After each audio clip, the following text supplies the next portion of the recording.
What is an ethical dilemma?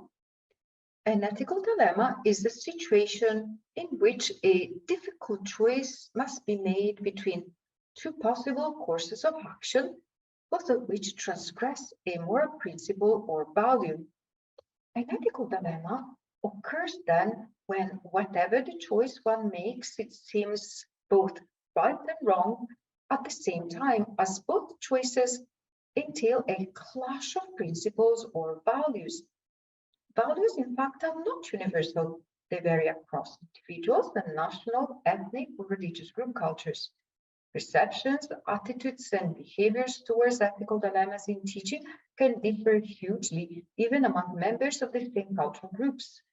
In international settings, such differences can be more prominent. Educators face a higher number of ethical dilemmas or difficulties in tackling them. Teachers often lack awareness of teaching ethical issues and do not know how to handle them. In this lesson, we will focus on some ethical dilemmas which may arise in multicultural environments: cheating and plagiarism, student punishment, social inequality, discriminations, and bribery. Cheating is considered wrong in most countries, but the extent of and gravity of cheating in the classroom or assignments or exams and consequent students' punishments for cheating can vary significantly. This can impact students' behavior and pose ethical challenges to educators. Examples of cheating behaviors are getting someone else to write an assignment, answer exam questions, or sign present sheets in your place, gaining access to exam paper answers before the exam. The advantages of cheating in exams and getting good grades must obviously still be seen by some as outweighing the possible negative consequences. Recently, Somalia's Prime Minister launched the national exam for secondary school students in Mogadishu by exhorting students not to cheat and warning them about the grave consequences of cheating. For instance, loss of face and public shaming and difficulties in regaining a good reputation and finding a job. Compared to others, Chinese students could be more keen to take the risk of cheating on exams, even though this behavior is sanctioned by the Chinese educational establishment. This is partly due to their families and society's pressure to get high grades. Chinese students also tend to feel it is their duty to collaborate with their peers and help them during exams. The Chinese culture is collectivistic, and the success of the group tends to be considered as more important than the individual achievements. Cheating Chinese students are usually punished with a 0 mark. They can also be disqualified or subjected to public humiliation. But unlike students in most Western countries, they are rarely expelled from their educational establishments for cheating. Plagiarism is the practice of taking someone else's work or ideas, pretending they are one's own. The massive spreading of digital communication technology has enhanced plagiarism behaviors. This is why many universities ban the use of digital technological devices or shut down internet access during exams. But plagiarism is not perceived and handled in the same ways in all countries. Surveys conducted in Japan and in the US show that Japanese students have a more positive attitude towards copying than their American counterparts.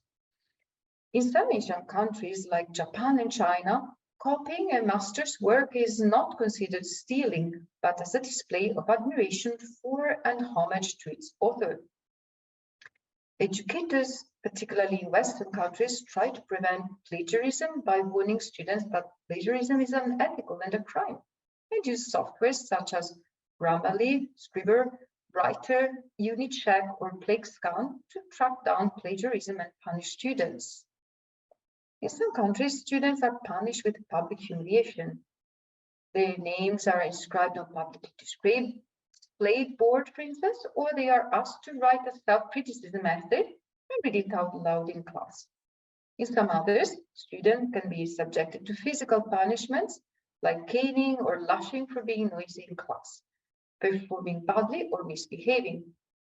Such practices used to be common in many Western countries too, until about 40 years ago. but today students or their parents would denounce such acts. Harsh forms of public humiliation are considered to be psychological violence, which, like physical punishment, is punishable by law. Existing cultural differences in the perception of the morality of students' psychological or physical punishment can be related to differences in the acceptance of power distribution and inequality amongst the members of society, to what Feertov they called high versus low power distance cultures. In countries like the UK or the US, where the local culture is low power distance, punishing practices are considered unsuitable and unethical and replaced by rewards. For instance, prizes for achievements, stars for the good performance or behavior in early schooling. Western countries, anti-discrimination laws prohibit any kind of different treatment of people based on their gender, ethnic, racial, or social linguistic religious group or sexual orientation.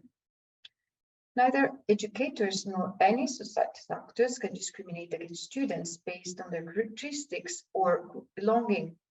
In some geographical and cultural areas, belonging to the wrong groups, such as ethnic or language minorities, or to some socioeconomic or gender groups, can lead to discriminations.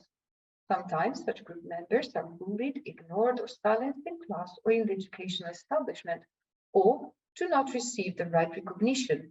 In some countries where social inequality is very high, and for many people is still a challenge to get access to basic education or proper educational resources, the success of students at school and in society is determined more by the parents' wealth, social status, and their capacity to pay bribes to grant them access to educational establishments than their individual efforts and merits. Teachers worldwide are sometimes offered money compensation in exchange for cooking grades, falsifying exam results, or admitting students to educational or prestigious educational establishments. A recent documentary, Operation Varsity Blues, the college admission scandal by Chris Smith, released in 2021, denounced this phenomenon, showing how in 2019 in the US, over 50 people partook in a huge college admission bribery scandal involving influencing undergraduate admissions at prestigious universities via bribery and cheating. Sexual exploitation of students by professors also is a common form of corruption, especially in countries where social, gender, generational, and ethnic-based inequalities are particularly present. How can teachers solve ethical dilemmas arising in their teaching practices then? Using a university code of conduct or code of ethics can help. The International Code of Ethics of Educators framework could be used as a reference. A code of ethics is a document listing principles designed to guide educators to navigate complex ethical dilemmas. When an ethical issue arises in a multicultural teaching environment, before reacting, it is also advisable to take a step back and try to find a culturally sensitive solution compatible with the various stakeholders' values, culture, international, and local laws.